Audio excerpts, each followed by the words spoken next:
Bonjour à tous, aujourd'hui c'est un jour spécial pour le podcast Leaders sans frontières. Je suis actuellement à Mexico City en partenariat avec les conseillers du commerce extérieur pour couvrir le Forum des Amériques 2025. Pendant 3 jours, nous interrogeons les grands dirigeants français pour aborder les questions de leadership à l'international, les questionner sur l'engagement au travail à travers les cultures et l'impact de l'intelligence artificielle. Nouveau format, nouvelle aventure, bienvenue dans l'Odyssée managériale. Mais avant d'écouter cet échange, n'oubliez pas de vous abonner à la chaîne YouTube ou d'ajouter 5 étoiles sur votre plateforme audio préférée, que ce soit Spotify, Deezer ou Apple Podcasts. Je vous souhaite une bonne écoute. Bonjour Stéphanie. Bonjour. Merci de vous arrêter ici sur le stand de l'Odyssée managériale et dans le podcast Leaders sans frontières. Je suis ravi de vous accueillir ici. Pour commencer ce nouvel échange, je vais vous laisser vous présenter en m'expliquant vos origines, en résumant votre parcours en 2 minutes et en m'expliquant vos fonctions actuelles. Et je m'appelle Stéphanie Trouillet, je suis française. J'ai démarré très vite une carrière internationale à Barcelone, chez Danone, pendant 5 ans. Ensuite, j'ai travaillé que 6 mois en France, finalement, dans ma vie. Tout de suite Et expatrié. tout de suite, pas expatriée, je suis partie en local. D'accord. Je suis vraiment partie à l'aventure, en fait. J'ai eu une grande opportunité personnelle de partir au Mexique. Et du coup, j'ai contacté à l'époque, avec l'aval de Danone, j'ai contacté tous nos fournisseurs pour trouver un travail.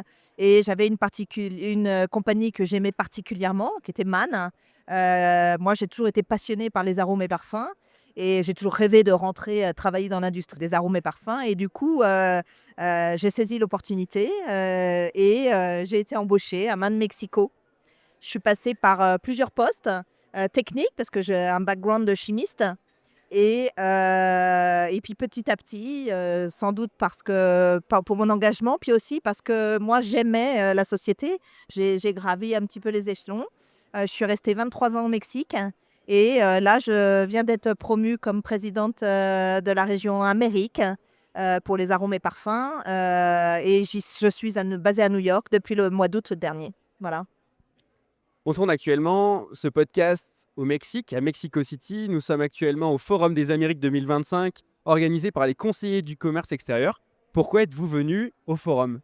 Alors, je suis venue au forum parce que j'étais moi-même CCE Mexico et je suis maintenant CCE New York Nord-Amérique, Nord-Est.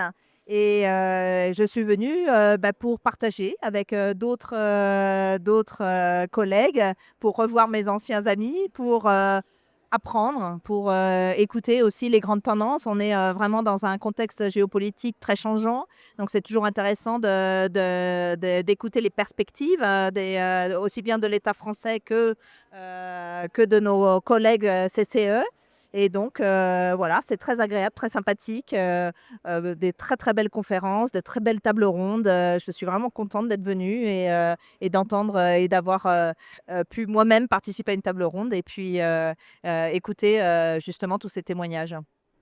Vous venez de participer à une table ronde sur la partie ressources humaines, la table ronde ressources humaines du Forum des CCE. Et vous avez notamment parlé de l'engagement au travail, qui est un sujet que nous, on étudie à travers l'Odyssée managériale. Qu'est-ce que c'est pour vous l'engagement au travail ? L'engagement pour moi, c'est très important parce que je suis moi-même très engagée avec la société, en fait. J'ai eu la chance de connaître la famille Mann, d'être en contact, ils sont très accessibles, d'être en contact avec eux et d'avoir leur confiance. Et du coup, ça a été clé dans mon engagement personnel. Du coup, c'est vrai que j'ai envie de reproduire un petit peu ce modèle et pour moi, c'est presque le plus important dans mon rôle, de maintenir l'ensemble des employés engagés au travers les leaders, ce qui n'est pas toujours facile parce qu'il faut que les leaders soient aussi orientés vers les personnes, vers les individus. Donc je travaille beaucoup l'engagement, je mets en place, travaille beaucoup avec les HR partners. En fait, je ne suis pas une HR moi-même, j'ai participé au panel, mais je ne suis pas une HR. Mais je suis définitivement engagée aussi vers nos employés, vers les individus en général. Comment est-ce que vous vous engagez autour de vous ? Comment est-ce que vous faites justement pour créer cet environnement de confiance, cet environnement humain où le collaborateur est au centre de l'entreprise ? Bon, Déjà, ce qui est très important, c'est de revenir aux sources, revenir au DNA de la société, revenir, à la culture, et être ambassadeur soi-même, de cette culture. Donc inspirer, hein, il faut toujours inspirer, les personnes, ce pourquoi nous, on a été convaincus, qu'eux aussi y adhèrent et en soient eux-mêmes convaincus. Donc pour ce faire, il faut onboarder les leaders, hein. Il y a pas On n'a pas d'autre choix. Il faut que les managers, comprennent qu'ils ont aussi un rôle d'ambassadeur de la culture, d'ambassadeur du DNA d'une société pour que justement, cela soit transmis dans toute l'organisation. Donc ça, c'est très important. Bien sûr, on va avoir des événements, bien sûr, on va travailler beaucoup la communication, on va, les faire partie d'eux. C'est important aussi d'avoir les personnes qui participent, de cette culture, qu'ils expriment comment eux, ça les touche, comment eux, ils peuvent, aussi être, eux-mêmes des ambassadeurs. On a des programmes, par exemple, on a repris toutes les valeurs de la société et ce sont les employés entre eux qui se donnent des médailles sur certaines des valeurs, c'est-à-dire ils se donnent des points, donc ils votent toute l'année, tout au long de l'année, ils votent, ils donnent des points à leurs collègues. C'est pas les leaders qui nomment les ambassadeurs, et à la fin de l'année, on prend ceux qui ont le plus de points sur chacune des valeurs de la société et on leur offre une journée de partage sur les valeurs. Voilà.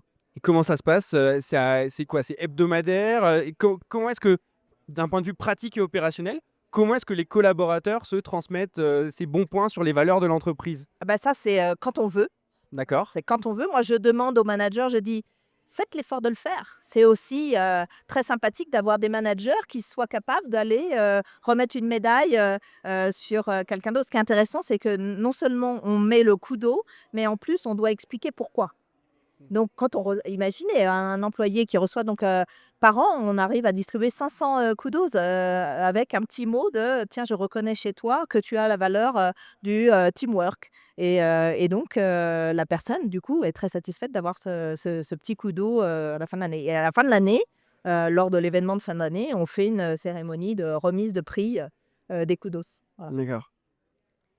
Vous parlez beaucoup du DNA, l'ADN de l'entreprise. Quel est l'ADN de Man? L'ADN de Man, c'est d'abord, la nature, hein. Man vient de la nature puisque l'origine de Man, c'était, la production de fleurs, de plantes à parfum, notamment la fleur d'oranger, et puis, un jour, ils ont commencé à faire de l'extraction, puis, se développant dans, l'industrie, de la parfumerie, des arômes. Man aujourd'hui a 150 ans, c'est une société familiale, indépendante. Nous sommes, justement en transmission à la 5e génération. Donc notre nouvelle présidente Samantha Mann vient de prendre, la présidence, de la société, nous, à ses côtés, on l'aide à transmettre aussi, ce DNA, qui est très fort chez nous. Donc le DNA for Nature et le DNA for Care, on va le retrouver, je l'ai dit dans la table ronde tout à l'heure, genuinely care for L'authenticité? nature, l'authenticité, genuinely care for people, genuinely care for our partner. Ça, c'est vraiment partie de notre DNA, et aussi on est une entreprise et une industrie où, il y a énormément de passion, et donc on va retrouver cette passion, chez tous nos employés. Donc on vit les valeurs, en fait. Voilà, on vit les valeurs, on vit l'engagement. Donc pour moi, c'est fabuleux. Je suis passionnée.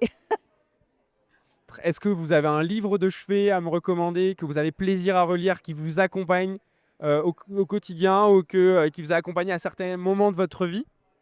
Anna et Mister Good. Pourquoi? C'est une très belle histoire, d'une grande amitié, et j'aime beaucoup ce livre, et c'est un livre qui m'a été offert par ma maman, et il est très, très proche de moi, voilà. Est-ce que vous avez un conseil à donner à nos auditeurs qui sont, des managers, des directeurs, et qui souhaitent améliorer, le quotidien de leurs collaborateurs? Eh ben, faites tout ce que vous faites pour, faire grandir vos collaborateurs. Faites tout ce que vous faites qu'ils soient heureux au travail. Faites tout ce que vous faites pour que, ils apprennent et ils avancent. Merci beaucoup Stéphanie, c'était un plaisir d'échanger avec vous.